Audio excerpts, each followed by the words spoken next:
여러분 분일신학교 입학하신 것을 환영합니다. 저는 교의학을 가르치는 최덕성 교수입니다. 이 학교의 총장직을 맡고 있습니다. 금년이 8년째군요.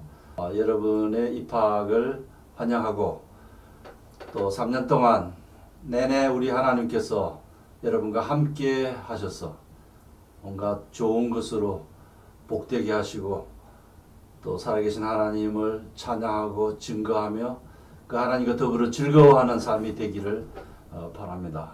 우리가 이 특별한 상황 때문에 경건회도 하지 못하고 이 동영상으로 강의를 하는 것이 익숙지 않고 저도 익숙지 않고 교수님들 대부분 다 익숙지 않을 텐데 좀 인내하시고 얼마간 하면 잘 또 적응할 수 있으리라고 생각합니다. 찬송가 481장을 같이 부르겠습니다. 여기 방송이 나갈 텐데 그 481장을 보시고 같이 부르시면 되겠어요. 우리나라 찬송에는 481장이 4절까지만 있는데 오늘 제가 소개할 미국의 세인트 올라프 칼리지 합창단이 부르는 노래는 5절입니다. 그러니까 3절 부르고 한 절은 자막을 보시고 4절은 자막 보시면서 같이 부르시면 되겠습니다. 이 찬송의 마지막에 보면 In life, in death, 살든지 죽든지 생사간에 오 주여 나와 함께 하소서라는 고백이 있습니다. 우리말에는 이게 분명하게 나타나지 않는데 이 환난 가운데서도 하나님이 우리의 기쁨이고 우리의 위로요, 우리의 희망이라는 것을 잊지 마시고 하나님의 내주 동행을 강구하는 찬송. 세인트 올라프 칼리지는 노르웨이에서 이민 온 후예들이 세운 대학입니다.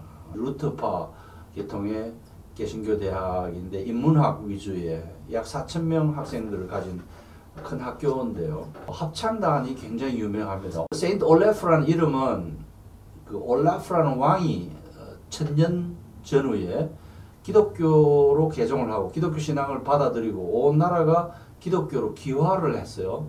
근데 나중에 순교했습니다. 그래서 세인트란 말을 붙여서 세인트 올라프라고 하는 왕의 이름을 붙여 세인트 올라프 칼리지인데 합창으로 굉장히 유명합니다. 이 올라프 칼리지 합창단과 그 합창단이 함께하는 대학교회와 함께 이 노래를 부르겠습니다.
자, 그 다음에 여러분 강의 계획서 보시고요. 이 과목은 조직신학 또는 교의학의 조직신학은 신학을 조직화한다라는 뜻이고, 교의학은 도그마틱스라고 어떤 기독교의 교의의 틀을 딱 만들어서 그 틀에 따라서 사물을 이해하는 그런 개념으로 교의학이라고. 우리가 공부할 과목은 인간론과 기독론입니다. 두 주제를 한 과목에 다 소화를 해야 하는 다소 좀 벅찬 과목인데, 영어로 인간론을 anthropology라고 합니다. 대학에서 서울대학교, 연세대학교, 고려대학 가면 인류학이라는 게 있어요. 그것도 anthropology예요. 인간이 어떤 형태로 살고 어떤 현상을 보이고 그들이 무엇을 생각하고 하는 이런 것들을 공부하는 인류학인데, 우리는 같은 용어를 쓰지만은 그 인류학적 결과를 공부하는 것이 아니라 성경이 말하는 인간이 무엇인가, 인간은 어디서 왔고 무엇으로 구성되었고 어떤 존재이고 하는 그런 내용들을 공부할 것이고요. 그 다음에 기독론은 크리스토로지라고 합니다. 크리스토란 말에 로직 붙여가지고 크리스토로지라는데, 예수는 어떻게 그리스도가 되셨는지, 하나님은 그 그리스도는 어떤 과정을 거쳐서 우리 구원자 그리스도가 되셨는지, 또 어떤 방식으로 인간을 구원하시는지, 그리고 오늘 현대 신학자들, 진보계 신학자에게 통해서는 예수를, 그리스도를 어떻게 이해하는지 이런 것들을 아울러 공부를 하겠습니다. 우리 강의의 목표는 인간이 무엇인가, 그리고 그리스도가 누구인가에 관한 이해, 특별히 개혁신학적 통찰을 할 겁니다.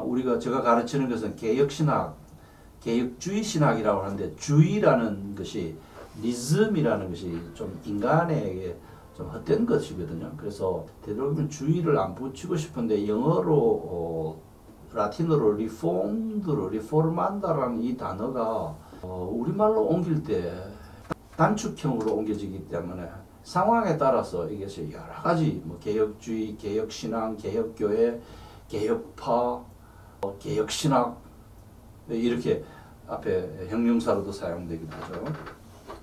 위대한 우리 2000년의 기독교 신앙의 유산들을 성경적이고 합리적으로 이해한 그런 관점을 소개하겠습니다. 교수 방법은 제가 직강하는 방식이고요. 그럼 직강하는 게 다른 게 있냐 하면, 신학교 고급반에 올라가면 학생들이 연구해서 발표하는 형식으로도 하긴 합니다만은, 되게 1학년, 2학년 때는 강의를 듣기만 하죠. 다음 과정, 여러분 이 Master of Divinity, 신학 목회학 석사 과정을 마치면 신학 석사 과정을 밟는데, 거기서는 주로 학생들이 연구해 와서 발표하고 하는 형태로 진행됩니다. 성적을 어떻게 평가할 것인가, 이 지금 동영상으로 강의를 들으시는데, 여러분이 강의를 잘 들으시는지 안 들으시는지 제가 점검을 할 수 없는 상황이잖아요. 그래서 그렇지 않아도 제가 강의를 해보면, 제가 강의하는 것을 100% 소화하는 학우들이 있고, 어떤 학우는 똑같은 강의를 듣고도 40%, 50%밖에 이해를 못하는 수가 있어요. 그래서 강의를 제대로 소화했는가를 확인하기 위해서 여러분들이 강의를 듣고 이어서 그 몇 문장으로 구성된 한 문단 정도, 오늘 강의의 요점이 무엇이었다라는 것을 타이핑 하셔가지고 그것을 쭉 모아 놓으십시오. 12주가 지난 후에 마지막에 다 모아서 집에 보내시면 제가 그걸 보고 공부를 성실히 했는지 안 했는지를 평가하겠습니다. 사람을 평가한다는 것이 좀 부담스러운 일이죠. 그렇지만 우리가 인간이 살고 있는 이 제도가 그것을 요구하기 때문에 성적을 내야 되니까 A, B, C, D를 구분해야 되니까 불가피하게 이걸 할 수밖에 없다는 것을 이해하시기 바랍니다. 그 다음에 기말 시험 제가 하는 스타일이 있어요. 약 20문제 퀴즈 OX 문제와 같은 걸 내고 그 다음에 단답형 문제 한두 개 쓰고 뒷면에 논술형 에세이 쓰는 그런 형식으로 이번 학기에도 하겠습니다. 그리고 여러분이 합성 능력의 향상을 위해서 글쓰기 연습을 하셔야 되는데 글쓰기는 곧 생각하기, 생각하는 거 글쓰기는 동전의 양면이거든요. 여러분이 글쓰기 연습을 하시도록 A4 4쪽짜리의 논지가 아주 분명한 신학 목회학 석사과정을 마치면 신학 석사과정을 밟는데 거기서는 주로 학생들이 연구해 와서 발표하고 하는 형태로 진행됩니다. 성적을 어떻게 평가할 것인가? 이 지금 동영상으로 강의를 들으시는데 여러분이 강의를 잘 들으시는지 안 들으시는지가 점검을 할 수 없는 상황이잖아요. 그래서 그렇지 않아도 제가 강의를 해보면 제가 강의하는 것을 100% 소화하는 학우들이 있고 어떤 학우는 똑같은 강의를 듣고도 40% 50%밖에 이해를 못하는 수가 있어요. 그래서 그 강의를 제대로 소화했는가를 확인하기 위해서 여러분들이 강의를 듣고 이어서 그 몇 문장으로 구성된 한 문단 정도 오늘 강의의 요점이 무엇이었다라는 것을 타이핑 하셔가지고 그래서 쭉 모아 놓으십시오. 12주가 지난 후에 여기 이제 그 앞에 써놨는데 제가 제 아내가 전화가 왔습니다. 여보 충남 경찰청 아산 경찰서 수사과에서 전화가 왔어요. 그래서 내가 무슨 뭐 잘못한 일도 없고 경찰서하고는 내하고 인연이 없는데 경찰서에서 전화가 왔다. 혹시 내 지도를 받는 학생이 무슨 일로 경찰서에 관련되어 있는가 싶어서 그래 누가 뭐 때문에 전화하더냐고 물었더니 그 수사관이 그 지역에 있는 유명한 대학에 경찰 행정학과 석사과정을 공부를 하고 있는데 이 책을 교재로 써서 이 책이 필요해서 연락을 하더라는 거예요. 그래서 그 책이 공대생 무슨 경찰행정학뿐만 아니라 서울대, 이화여대, 연세대 뭐 많은 학교들이 이 책을 쓰고 있습니다. 여러분이 이 책 한 권을 좋은 걸 만나면 그걸 황금 덩어리 하나를 거머 잡은 거와 같다고 생각하시고 피가 되고 살이 되도록 열심히 읽으셔야 되고요. 여러분이 쓰라고 원하는 그 글이 어떤 형식으로 써야 될까를 여기 다 담고 있습니다. 참고하시기를 바라고요. 이 과목 인간론, 기독론의 주 교재는 그 한국에서 조직신학의 교과서처럼 사용되고 있는 책이 한 권 있는데 그것은 루이스 벨코프라고 하는 사람이 쓴 조직신학이라는 책입니다. 저의 제자인 권수경 목사가 지금은 예일대학교에서 PhD 철학박사과정을 마치고 고려신학대학원에 뭐 겸임 교수인가로 근무하고 있는데 번역했고요. 그 전에도 번역판이 있는데 새 번역판을 냈다는 거죠. 그래서 이 벌코프의 조직신학이라는 이 책 한 권이면 교의학, 서론, 신론, 인간론, 기독론, 구원론, 교회론, 종말론까지 다 섭렵할 수가 있습니다. 이 책 한 권을 꼭 권하고 루이스 벨코프의 책이 중요한 것은 개혁신학계에서 중요한 것은 이분이 벨코프는 실제로 박사학위 과정을 밟지 않은 신학자인데도 그분이 네덜란드에 있는 위대한 신학자 헤르만 바빙크의 그 화란으로 된 책을 참고로 해서 자기 나름의 책을 만들어낸 거예요. 그래서 그 원전이 박태현 목사가 이 박태현도 저희 제자인데 개혁교의학이라는 책으로 이런 게 4권 돼요. 그래서 굉장히 명료하게 쓴 책입니다. 그래서 이 책의 네덜란드본을 가지고 요약하다시피 해가지고 한 권의 조직신학 책을 엮었는데 교회학 책들을 읽어보면 이분이 도대체 무슨 말을 하는지 잘 이해가 안 되는 그런 문법적으로도 구사가 잘 안 되는 교수들도 있고 한데 이 책은 영어로 번역된 지가 그렇게 오래되지 않아서 한국어 번역보다 불과 4, 5년 먼저 영어 번역본이 나오고 이 번역본이 2011년에 나왔습니다. 그래서 가능하면 이 책 시리즈를 다 읽어보시라고 권하고 싶기도 하고요. 제가 대학 다닐 때 우리 학교에 와서 특강을 했던 레이몬드라는 교수가 있습니다. 미국 커버넌트 신학교, 커버넌트 디알로지컬 세미나리의 조직신학 교수인데 이분의 책을 나영화, 손주철, 안명준, 조영천이 번역해서 최신 조직신학이라는 책으로 나왔습니다. 이 책도 권할 만한 책이고요. 그 루이스 벨코프의 책을 제가 손에 당장 없어서 안 가져왔는데 루이스 벨코프는 그 책을 다시 Manual of Christian Doctrine, 기독교 교리 매뉴얼이라는 책으로 만들어냈어요. 그걸 더 평신도들을 위해서 Summary of Christian Doctrine이라는 책을 만들어냈습니다. 제가 신학을 공부를 할 때 그 Summary of Christian Doctrine이라는 책을 가지고 공부를 했는데 여러분이 벨코프의 조직신학 한 권을 구입하시면 좋겠다고 권합니다. 우리 강의는 오늘 첫 강의는 인간이 무엇인가에 대한 강의를 할 텐데 그래서 절반은 인간론, 절반은 기독론 공부하고요. 그 다음에 마지막에 기말고사 있다는 것 기억하시기 바랍니다. 4쪽짜리 A4 용지 4쪽짜리 소논문 그 논지가 여러분이 하고 싶어 하는 말이 아주 명료한 그런 글을 쓰셔야 돼요.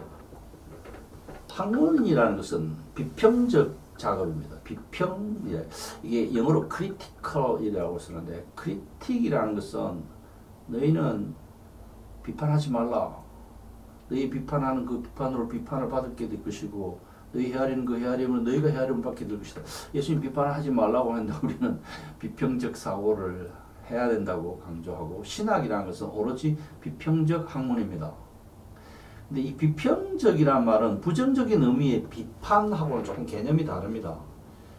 비판은 매우 부정적인 심성을 가지고 결론을 벌써 부정적으로 이끌어내 놓고는 이제 작업을 하는 것이 비판인데 비평적이라는 이 말의 뉘앙스는 사실을 있는 그대로 정확하게 분석하고 종합해서 그 실체를 아주 건전하게 잘 이해한다는 그런 지성적 작업, 이성의 작업을 그런 이성 활동을 비평적 사고라고 합니다. 그러니까 그 비평적 사고의 결론이 긍정적일 수도 있고 부정적일 수도 있고 자기 자신에 대한 깨우침을 그 작업을 통해서 얻기도 하고 또 상대방을 깨우치기도 하는 그런 일련의 정신활동을 비평적 작업이라고 말합니다.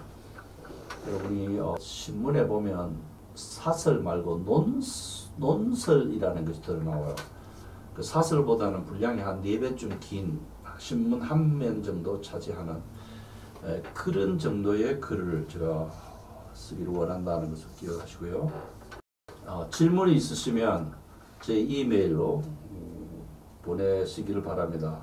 제 이메일이 joycollege 한메일이 아니고 naver.com입니다. joycollege naver.com 글로 보내시면 제가 가능한 신속하게 레스폰스를 하겠습니다.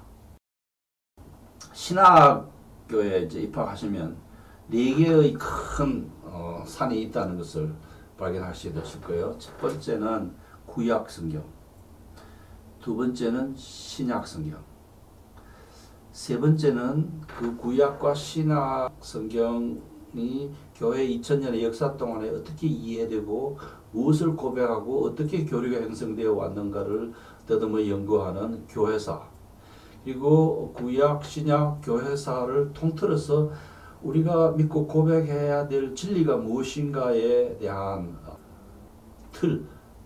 틀을 만들고 연구하고 제시하는 작업이 이 조직신학이라는 것입니다. 요즘 영어로 사람들이 많이 쓰는 프레임이라는 것이, 이게 프레임이에요. 조직신학 프레임. 조직신학은 이게 프레임입니다. 조직신학은 신학적 프레임을 제시하는 것입니다. 일본말로 와꾸라고 그러죠. 가닥, 틀, 뭐 이런 것인데, 그러니까 성경은, 이단들도 성경을 다 앞세우지만은, 그것이 성경을 사용하지만은 그것을 이성적인 작업으로 이것을 논리적으로 정확하게 하지 아니하고 이것을 억지로 논리의 함정에 빠진 게 이단. 이단은 항상 논리의 함정에 빠집니다. 여호와의 증인이나 요즘 무리를 일으키는 신천지 다 마찬가지죠. 마치 이런 식이에요. 하늘에 나는 것은 비행기, 비행기는 기차, 기차는 차고, 차고는 고향, 고향은 향수, 뭐 이런 식으로 이 논리식으로 말이 안 되는 거를 이 말이 된다고 생각해서 엮어가는 그런 함정에 빠지죠. 그래서 제가 가르치는 이 내용들은 성경, 우리 종교개혁가들이 천명했던 교회의 권위가 아니라, 로마 가톨릭 교회의 권위가 아니라 성경이 뭐라고 말하는가, 이 계시된 하나님의 진리에 토대를 둔 신학 활동을 하고, 동시에 우리의 합리적 이성이 논리적으로 보완되어지고 서포트 되어지고, 개혁신학은 두 가지의 축을 가지고 있습니다. 하나는 로마 가톨릭 교회에 저항하면서 교회의 전통이 아니라 계시된 하나님의 말씀인 진리, 성경이고요. 두 번째는 그 성경을 이해하는 우리의 논리성과 합리성입니다. 이건 자주 이야기를 안 하는데, 사실 이단들도 가만히 보면 성경 해석이자 여호와의 증인이나 요즘 사회적인 무리를 일으킨 신천지가 성경을 이야기합니다. 근데 가만히 보면 그 성경을 괴상한 방법으로 이용하죠. 마치 어린아이가 노래 부르면서 하늘에 나는 것은 비행기, 비행기는 기차, 이런 식으로 말이 안 되는 걸 말이 되는 것처럼 논리로 엮어가는 그런 함정에 빠져 있습니다. 그래서 우리는 그런 오류를 범하지 않는, 2000년 동안 우리 신앙의 선배들이 믿어오고 고백해오고 검증하고 성경적으로, 영적으로, 합리적으로 검증해온 그 결과들을 우리 공부한다는 것을 이해하시기 바랍니다. 신학에 그래서 이제 구약, 신약, 교의학이라고도 하고 조직신학이라고도 하고, 그걸 배운다면 이 세 가지를 목회 현장에서 응용하는 설교, 목회, 신방, 상담, 선교, 교육, 뭐 전도 여러 가지에 응용하는 것을 실천신학이라고 합니다. 이걸 한동안 어떤 분들은 봉사신학이라고 말하는데, 디아코니아, 디아코놀로지, 섬김의 신학이다 그런 뜻인데, 우리말로 봉사신학하면 시각장애자와 관련이 되기 때문에 실천신학이라고 주로 이야기합니다. 조직신학, 제가 이제 그 미국에 가서 공부를 하니까 거기서는 조직신학이라는 말을 사용하지 않더라고요. 조직신학이라 하지 아니하고 철학적 신학, philosophical theology, 그러니까 철학적인 구도 안에서 신학을 이해하는 그런 게 있고, 그 다음에는 우리가 말하는 조직신학을 constructive theology, 건설신학이라 그렇게 표현해요. 그래서 성경의 주제들을 하나의 건물로 지어내는 constructive theology라고 하는데, 어쨌든 뭐 같은 말입니다. 교의학, 조직신학, 그 다음에 이제 교리사, 교리의 역사도 이런 맥락에서 공부를 하곤 합니다. 논술, A4 용지 4페이지 글 쓰는 연습을 잘 하셔야 됩니다. 그게 곧 설교고 말하기와 글쓰기는 동전의 양면입니다. 똑같은 겁니다. 그래서 말을 결국 여러분 이제 설교하고 설교자로 봉사를 해야 하는데 그러려면 여러분이 말하는 것을 정확하게 글 쓰는 고급 기술을 연마하면 글 쓰는 고급 능력을 연마하면 말하는 것도 업그레이드 될 수 있다는 점을 기억하시고요. 소홀히 하지 말기를 바랍니다. 제1강 인간은 무엇인가 공부하겠습니다. 아까 말씀드렸던 대로 영어로 표기할 때는 anthropology, doctrine of human being. 옛날 사람들은 doctrine of man이라고 했어요. 단수형으로 해서 인간 하면 man이라는 그 안에 man and woman 다 들어있는 개념으로 사용했죠. 그러나 이 페미니즘 운동이 전개된 이후에 지금은 더 이상 man이라고 하지 아니하고 human being, 인간의 존재다. human being이라 해서 인간, 한문으로 인간은 사이간자 쓰입니다. 사람과 사람의 관계에 대한 것이 인간이라는 것입니다. 인간은 홀로 있는 존재가 아니고 더불어 사는 존재이고 그래서 그 생물학적인 관찰만 하는 것이 아니라 우리 신학은 하나님과 인간과의 관계 속에서 인간이 무엇인가를 파악합니다. 인간이 어디서 왔는가? 진화론자들은 아메바에서 진화가 됐다. 입증 불가능한 학설이 팽배해 있지만 우리는 하나님께서 인간을 태초에 아담과 하와를 지으시고 땅에 번성하도록 요구를 하셔서 거기서부터 인간이 출발해서 그 인류의 계보가 오늘 우리와 여러분에게로 이어졌다는 것을 믿습니다.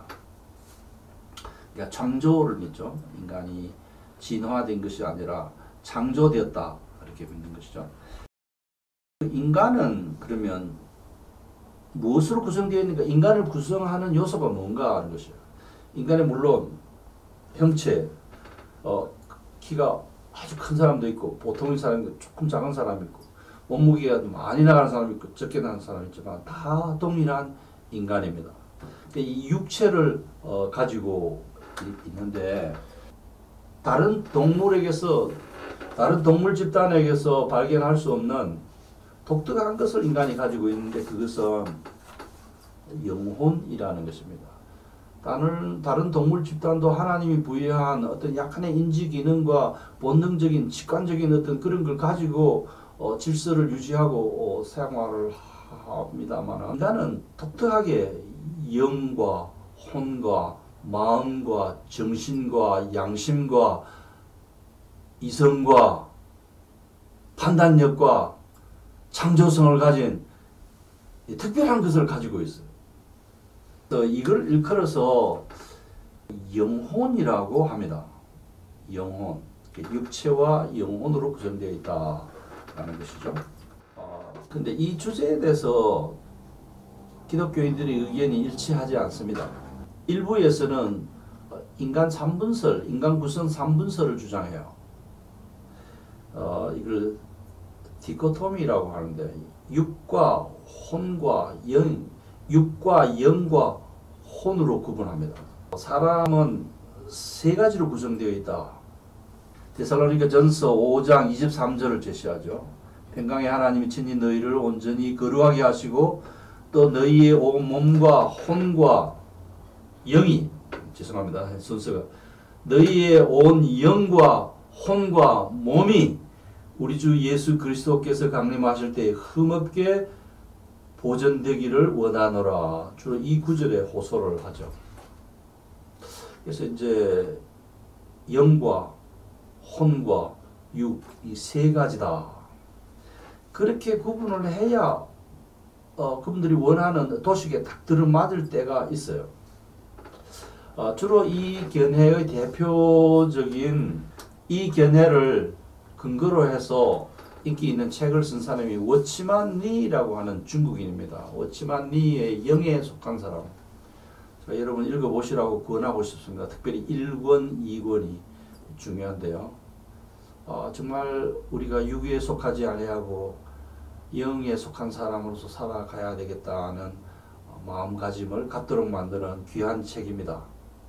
근데 이 책은 이 3분설에 입각해서 우리의 영과 혼이 다르다는 것입니다. 그래서 이걸 완전히 떼어놓고 영이 죽었는데 영은 예수 그리스도를 믿음으로 새로운 영이 창조되어졌고 이 혼 속에는 우리의 마음과 이성과 정신과 양심 이런 것이 들어있다고 생각을 해요.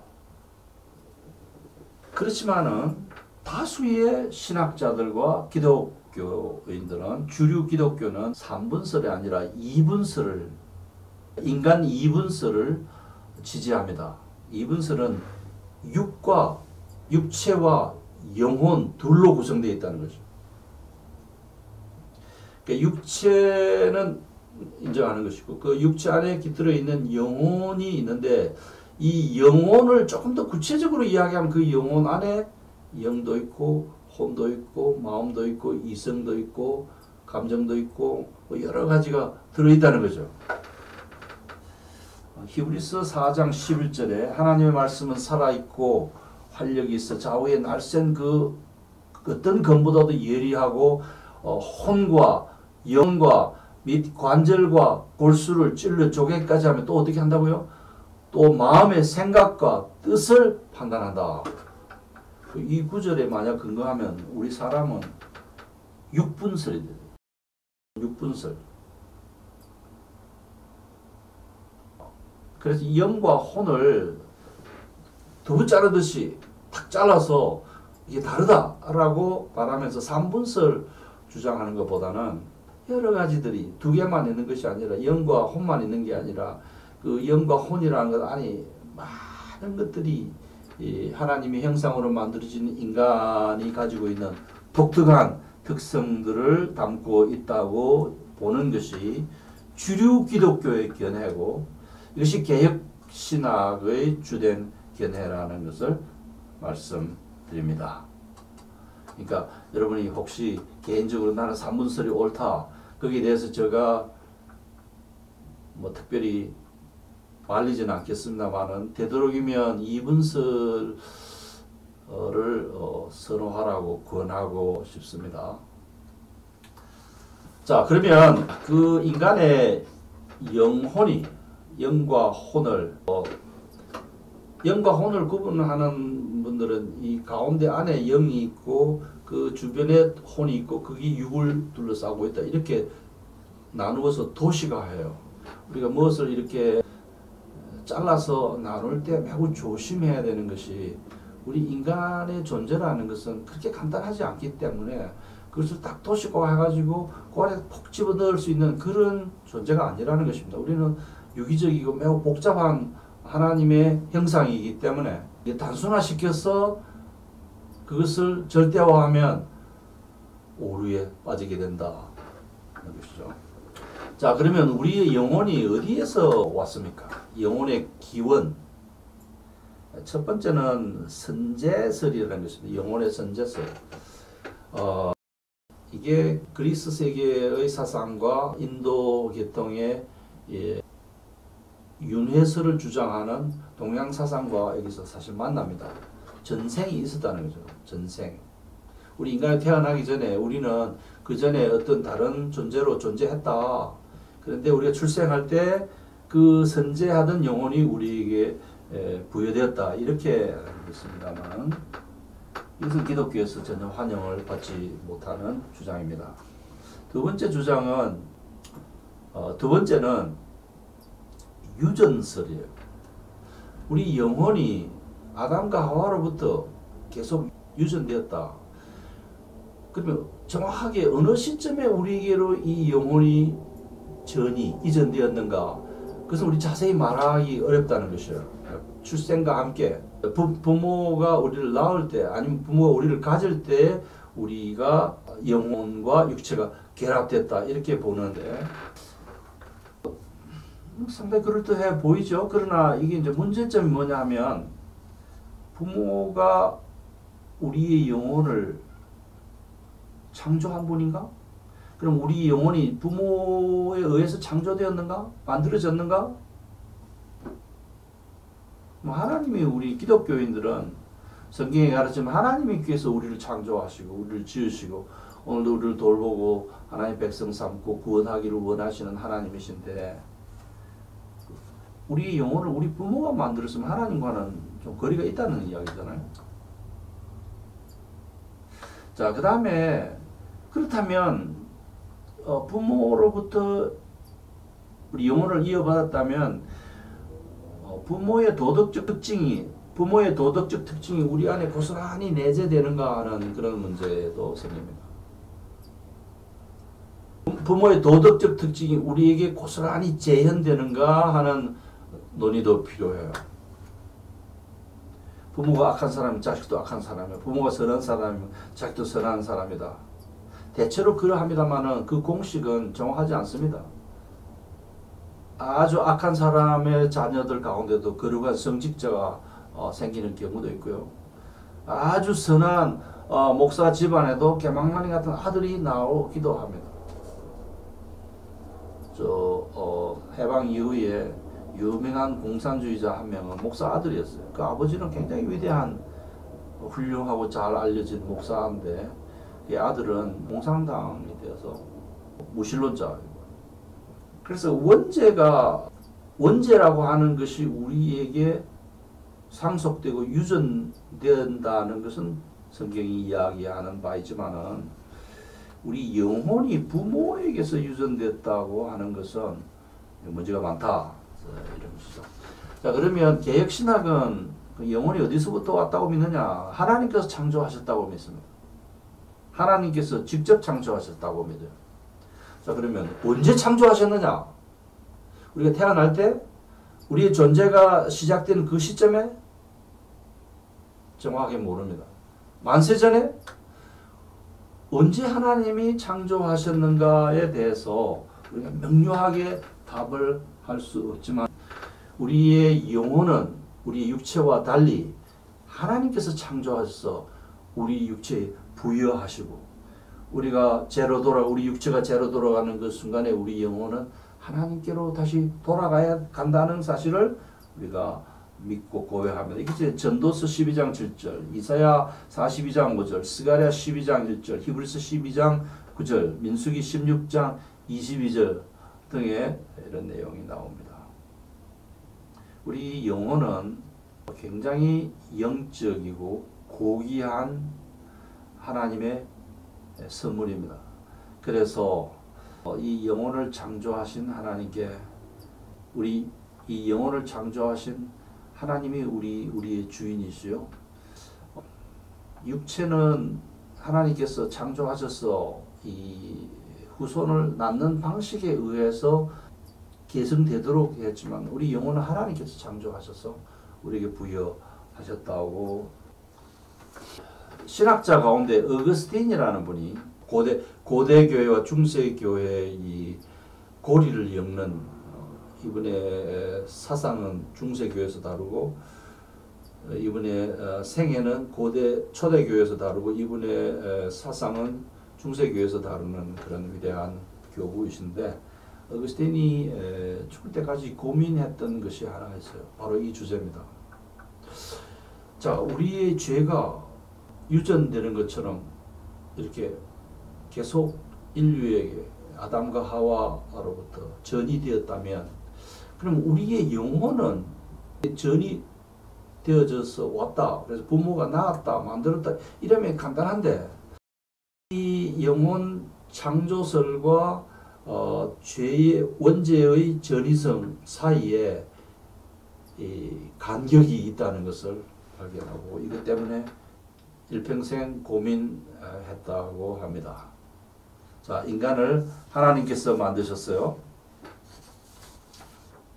육체는 아담과 하와로부터 세세 대대로 계승되는 형태로 영혼을 하나님께서 창조하는 형태로 부여하셨습니다. 그래서 우리의 육체와 영혼이 다 우리의 것이 아니라 다 하나님의 것이고 살거나 죽거나 간에 그러니까 찬송가 불렀던 그 찬송가의 마지막에 In life, in death 살든지 죽든지 abide with me 주여 나와 함께 하소서라고 고백하는데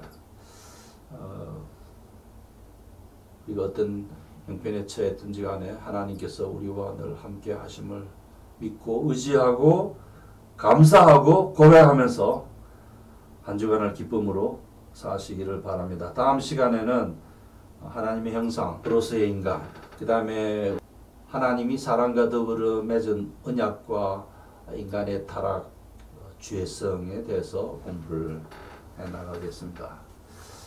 첫 강의라서 좀 서툴고 이 환경에 적응이 잘 안 되고요. 제가 지금 이 촬영하는 것은 저의 사는 조그마한 방인데 앞에 캠코더가 있고요. 뒤에 크로마키라고 하는 특수한 천인데 이 컬러를 나중에 삭제하고 새로운 컬러를 집어넣을 수 있는 그런 환경입니다. 이 방안이 흡음 장치가 안 되어 있기 때문에 이른바 하울링이라고 해서 소리가 저 벽에 부딪혀 가지고 되돌아와요. 그래서 지금 현대 기술이 발달해서 이 마이크 속에 되돌아오는 소리를 최소화하긴 했습니다만 그러나 스튜디오에서 찍는 것만큼은 깨끗하지 않을 것이라고 생각합니다. 저도 스마트폰으로 동시방송을 찍는 것을 곧 배우겠습니다. 오늘은 이렇게 공부를 해봤고요.